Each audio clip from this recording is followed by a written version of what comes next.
Karam बोल. Indian fintech is one of top 5 markets value capital of funding and investment of the sector with nearly 270 million of funding in 2016. The report of the design to help in charting the direction sustainable and scalable fintech sector in India. Indian fintech companies could address a few critical structure issues effectively. Indian finance services increases outreach, improve customer experience, reduce the operational friction and the faster adoption and usage of the digital channel, legacy process and their higher operating cost models of the incompatible banks and the finance services provides will give a digital fintech companies and the edge of the banks play catch up with the more nimble and innovative startups. The opportunity for the fintech lies the expanding the market, shaping customer behavior, the effective of the long-term changes in the fintech industry. Indian fintech companies have the potential reshape and the financial services landscape in three ways. The fintech startups are likely reduced to cost the improved quality of the financial services, not being the burden with the legacy operations, IT systems, and the expensive physical networks. Benefits of land operation models can be passed to customers. The fintech industry will develop the unique and innovation models of the assessing risks, the leveraging of the big data, machines learning, and alternative data, underwrite the credit and develop the credit of the scores customers and with the limited credit history will improve the financial services in India. Fintech will create more deserved, structured, and the stable finance services landscape. The fintech companies are the less homogeneous than the banks and offer the great learning templates to improve both capabilities and the culture.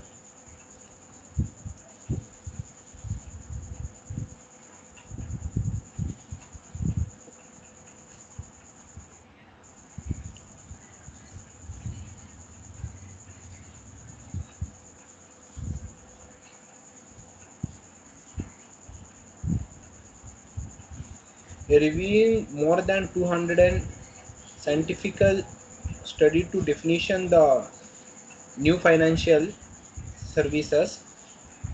Within the financial services industry, some used to technology include artificial intelligence, big data, robotic process, automatic RPA, blockchain. Artificial intelligence is the blanket term of many different technologies in the term of fintech industry.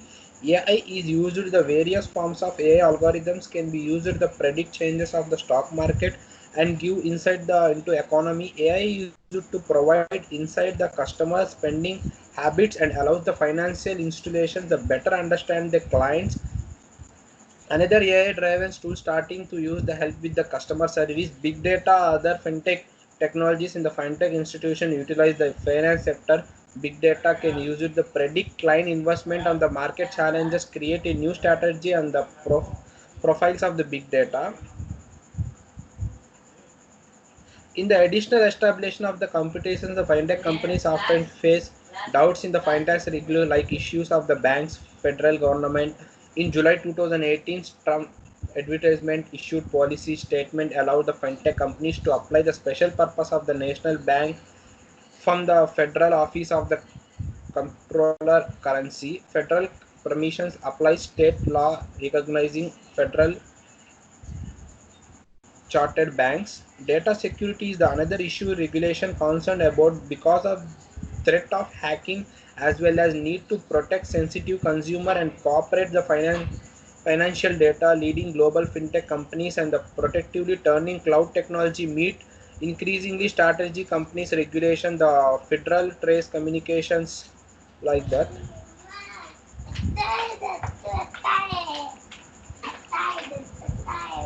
Through the companies competition between the fintech and traditional finance services, there is the driven important which is the promotes replacement of the legacy system of the innovative new solution or benefit consumer sector in economy and achieve the 12% of the top 200 global banks need to increase their revenue by 15%, reduce cost in 13.7, engage in fintech part of border banking economy system. The financial sector plays important role the functioning the economy through the intermediation of simply put financial sector sit between the servers and the borrow its funds from the, for example, through deposit.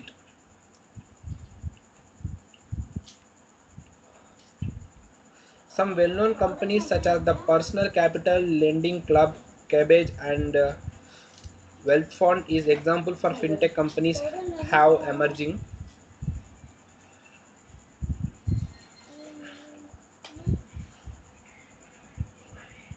The in 11 sectors in stock market is like materials, industrial, financial, energy, consumer, direct, real estate. So that's it from my side. Let me continue from here. Okay. Over the past few years, fintech has been embedded in the financial services ecosystem to such an extent that the term now made its way into a few leading dictionaries. While the general perception of fintech is products and companies that employ newly deployed digital and online technologies in the banking and financial service industries, we believe that fintech has evolved to perform a much more strategic and focused role. The wider objective of fintech is to serve the unmet financial needs of those segments of the population which are not the core target segments of traditional financial services models. Thus, fintech aims to contribute to a larger goal of financial inclusion. Efforts in this decision have manifested in several ways. This resulted in rise of new age fintech startups rolling out innovative solutions using low cost technology. Strategic partnerships between incumbents and fintechs.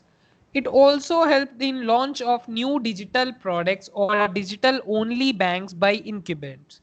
Government intervention through creation and operationalization of fintech policies, launch of initiatives such as smart cities, portals for quick approval of loans for small and medium scale enterprises, etc. Here, the fintech and its ultimate goal are one, the time frame. Now, let us say discuss some objectives. We have to focus on creation of a cost-effective, sustainable fintech ecosystem, and we have to target.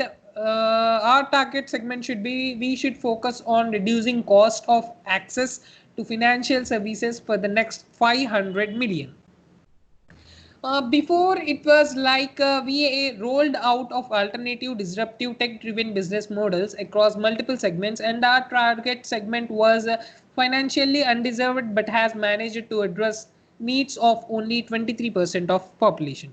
So we moved on and we focused on creation of a cost effective sustainable fintech ecosystem, and we have targeted focus on reducing cost of access to financial services for the next 500 million.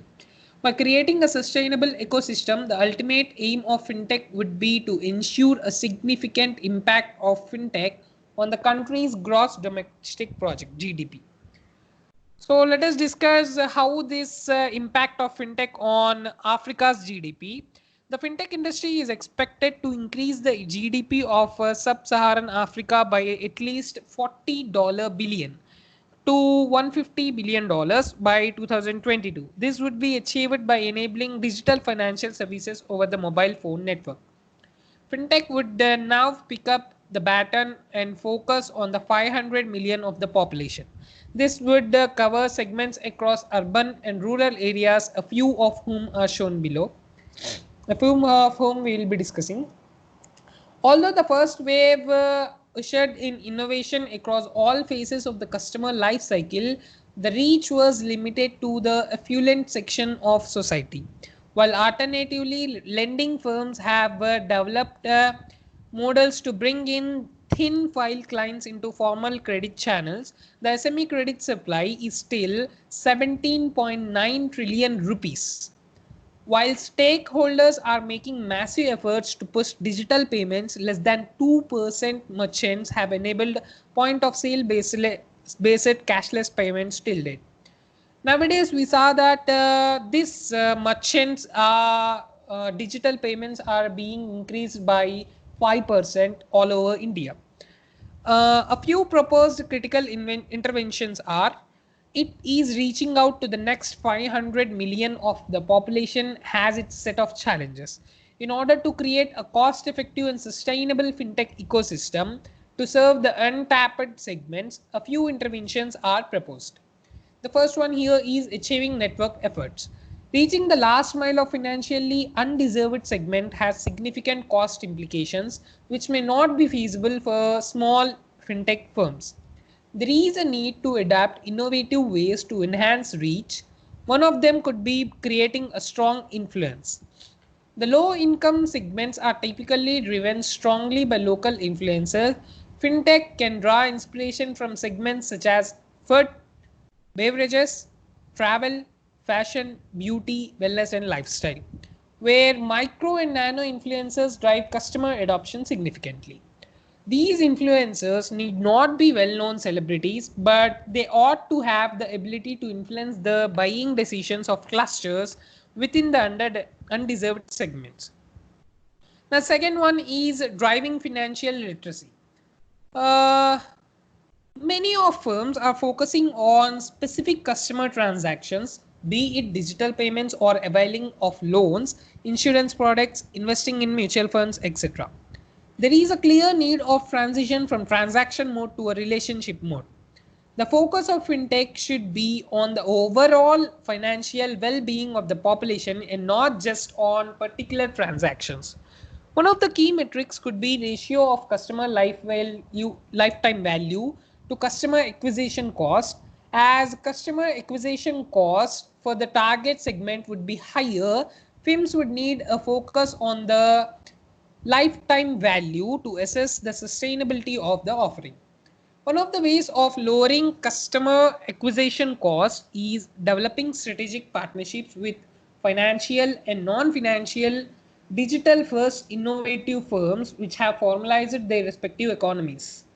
For instance, fintechs can piggyback on the existing digital platforms created by aggregators operating in segments such as healthcare, mobility and hospitality, and leverage customer data offering customized products.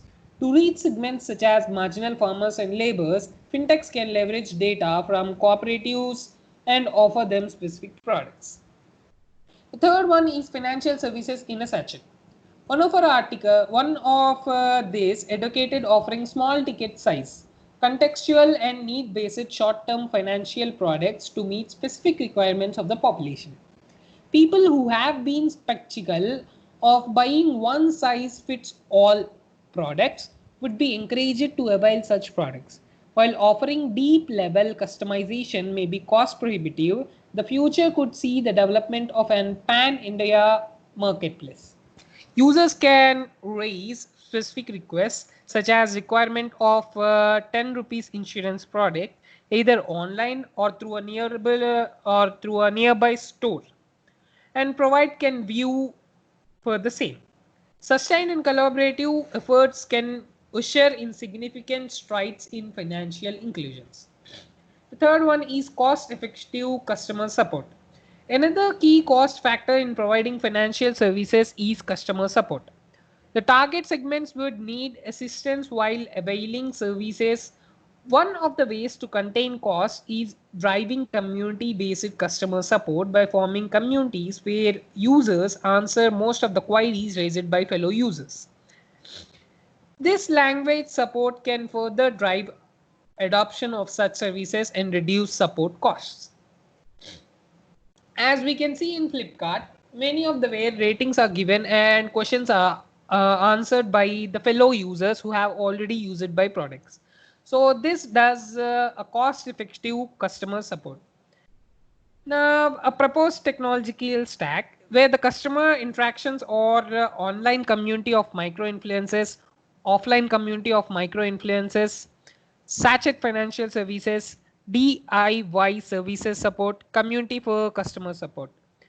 In the delivery layer, we have vernacular language support at each interaction point, original content explaining ease of use, pain points addressed, etc. Emphasis on security features offered by the platform for ensuring safe and secure transaction. Market plus app store for buying business banking. Now, what we do here is we offer core product and micros or services. We offer microservices on cloud, APIs with third parties, strategic partnerships with digital first firms, dynamic customizable pricing, progressive web apps.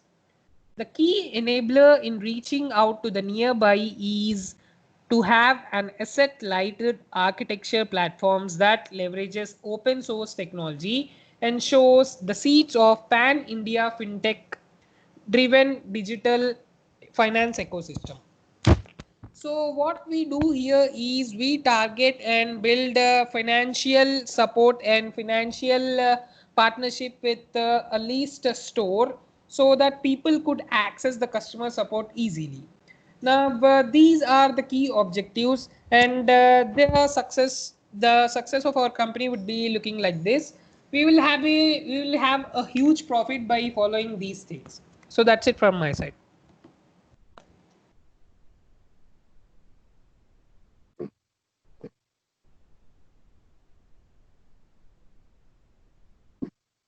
I can continue.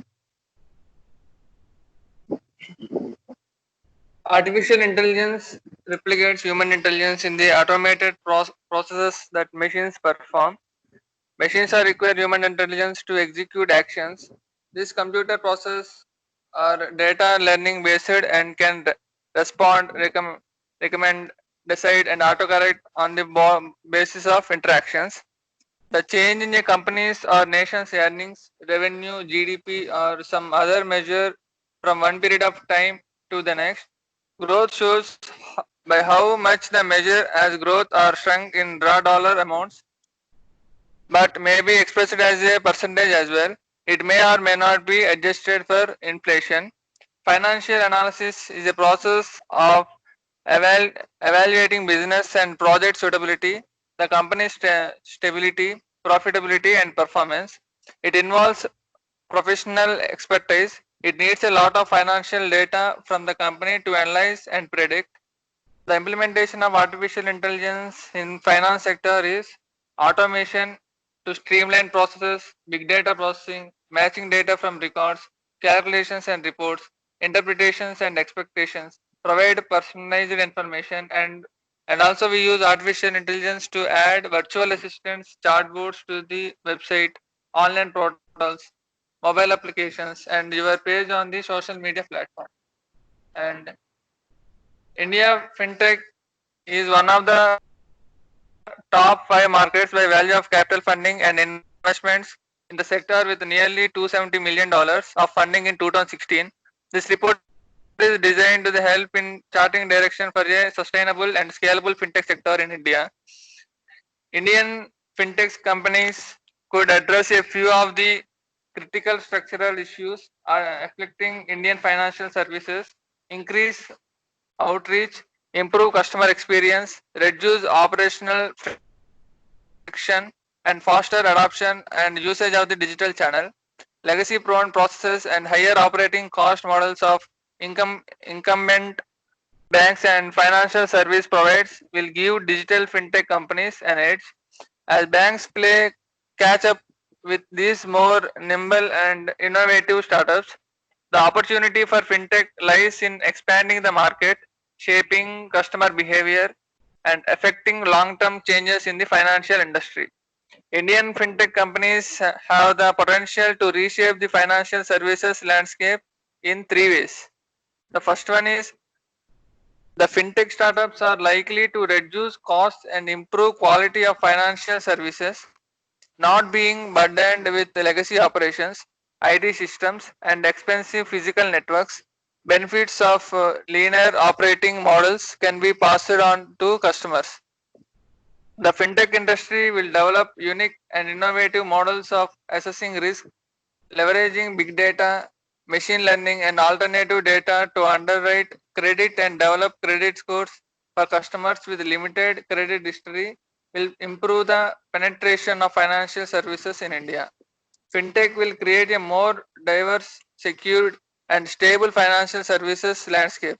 Fintech companies are less homogeneous than incumbent banks and offer great learning templates to improve both capabilities and culture. Fintech companies can learn and adopt best practices around risk and internal controls, operational excellence, compliance culture, and employee engagement that has stood the test of time for most the banks and financial services providers in India. And artificial intelligence brings lots of promises to the financial services industry, including a way to address the scarcity of workers who possess data analytics, cybersecurity, and AI skills. If deployed to its fullest, a new study has estimated that AI will benefit the bottom line of financial services companies around the globe by some $140 billion. The present growth rate of financial sector in India is about 8.5%, and increase in growth rate is equivalent to growth of our economy. The Reserve Bank of India has also played a major role to help in growth of financial sector in India. Yeah, that's it from my side, guys. I'll continue from this. Customer success is an organizational function that helps customers to get maximum value out of a product or service while working closely with sales, marketing, and product to achieve the goal. Like sales and marketing, it is a revenue generating team. Customer success provides proactive outreach aimed at increasing upsells and cross sells, positive word of the mouth, and success customers for outputs. Most teams measure overall success by based on individual success, but when it comes to customer service, customer support, and customer success, business should not give into the easy of only measuring success as the outputs of the team. Even more important than measuring the outputs of customer facing teams is measuring the outputs of the customers, namely measuring if customers are successful and driving values using products or services. Customer success is the next growth engine for businesses. Now that marketing and sales best practices are well understood and recognized as engines of growth, it's time to tackle the next. Uh, we believe that investing in our customer success will grow your business as quick as sales and marketing. Instead of thinking of your customer service team as a necessary cost center, and we have the research and data to back up, read on to learn how the philosophy of customer success has evolved, the impact it can have, know your business, and how to exit it.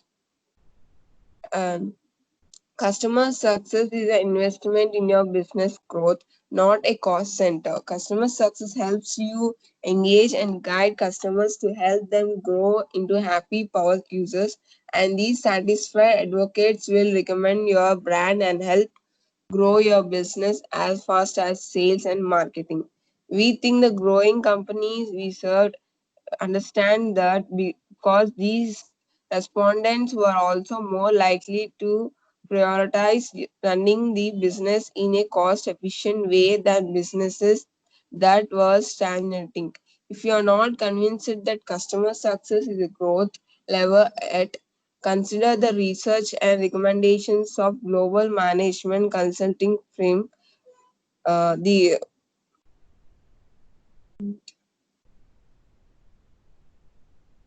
dedicating time, energy, and resources to build and growing a customer service program is the first step to tapping into your customer as a growth engine. This means spending time and energy conducting strategic planning and goal setting, and perhaps most importantly, procuring headcount and budgetary resources to build and scale a team with top talent and innovative technology to support the mission of the customer service program. As we have outlined here and in previous posts, that investment pays off by investing in a strong customer service program. You can effectively address and resolve customer issues. That's it from my side.